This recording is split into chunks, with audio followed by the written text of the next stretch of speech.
Hey, so in this video, I'm going to go over high level details of how I look at a deal to buy. So I came across this deal in Miami near some of my other assets that I currently own that do very well as short term rentals. And it's a six bed, six bath. This is the listing. You guys can look it up if you would like. I made an offer on it. I didn't get it. Supposedly it's under contract. But, anyways, I wanted to kind of just show you how I look at things. So, for my numbers to work, I put in a purchase price of 1.55 million. Now they're asking about 175, but I can't just buy what they want me to buy it for because, it has to work for my numbers, and that's where people get in trouble.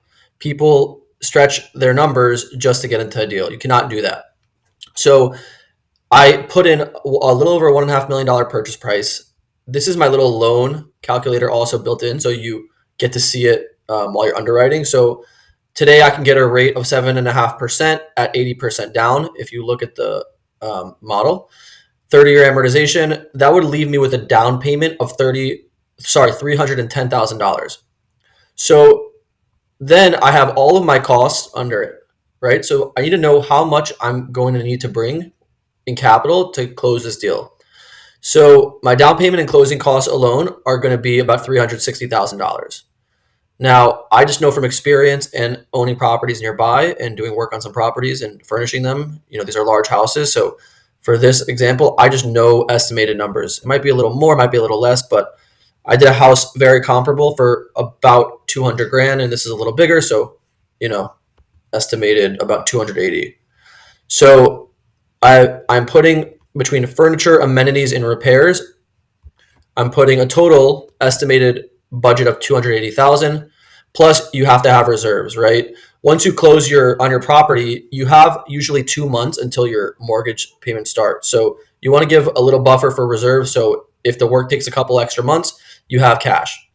Now, with these large houses specifically, usually you get credit. You can get some credits back because there's always something that needs to be fixed. So I always like to put in a little bit of credit. Not saying I'll get it, but I'm estimating that I will have to bring about $640,000. Now, guys, this is obviously a bigger deal. These are the types of deals that I buy now, but I started with buying $200,000 condos. So I'm just showing this as an example because I recently just came across this deal and I wanted to buy it. Now, revenue is very hard to nail down. That's what I'm here to help you with. But I know that this house, if I do it right, if I design it professionally, if I add all the amenities that I need to add, the basketball court, the pickleball court, the hot tubs, the game room, arcade, the sauna, everything, it will gross around $400,000.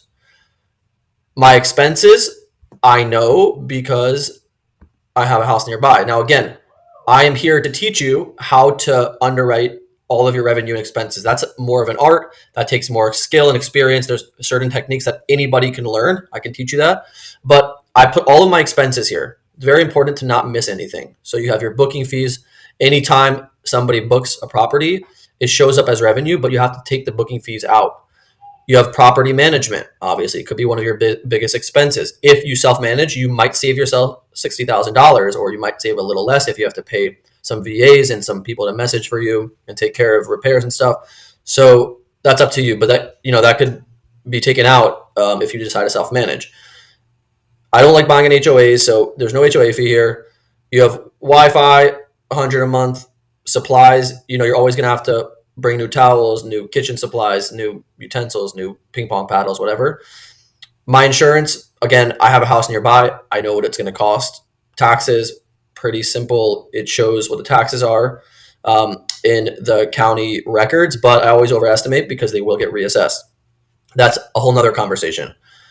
Electric bills with, a house this size will be around $900, more or less. You have yard care. It's a large property, so they're going to charge about $200 a month. Pool, $150 a month. Pest control, it's a necessity. No one wants bugs.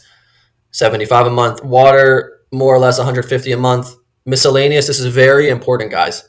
Miscellaneous, you cannot forget because it can mess up your numbers. You're always going to have repairs. You're always going to have to fix things. You're going to always have to, have that little buffer in your numbers, because if you don't, you're going to be off. So Always just put in, a good amount of cushion because people break things. So um, you always have to have that line item, and it depends how big your house is. If your house is big, then you're going to have a bigger buffer, like $1,500 to $2,000 a month potentially. If it's a smaller condo or a smaller house, then it could be only a couple hundred a month. So keep that in mind. Cleaning fees, when somebody books, it comes in as revenue, but you have to take it out. So always take out your cleaning fees as well. Long story short, your total expenses are going to be about 15,000 a month, and your revenue is about 33,500 a month. This leaves you a total net operating income, or an NOI, of about 18,500. Then you have to take out your loan payment. I like to buy with interest only for the first few years. It just increases cash flow because you're not paying principal down. There's benefits to paying principal down. You're gaining more equity, but I like to buy for cash flow. So I'm buying with interest only loans. So on a mortgage for this size, I'm estimating at today's rates about a $7,750 a month loan payment. And that after my loan payment and all my expenses taken away from my revenue, I'm left with an annual net cash flow of about $129,000 almost each year. Okay, this is just from cash flow. That gives me a cash on cash return of over 20%. So do you guys understand how profitable these properties can be, right? Now, yes, there's a lot that I don't go into in this video to explain how I got to revenue, how I got to all my expenses, but that's why I'm here. I will be able to teach you that. So if you want to learn more about how to put all of these numbers together, how to make offers on properties, how much it's going to cost for repairs and design and amenities, and how the loan process works, everything from A to Z, I can teach you. So I hope this was helpful for now. Hope you guys learned something. If you would like to learn more, definitely please book a call with me and let's see how I could help you out. I would love to help you buy a short-term rental that cash flows over $100,000 a year. But I also can help you find a much smaller property, but it has to work for your needs. Anyways, talk to you guys soon. Set up a call and peace out.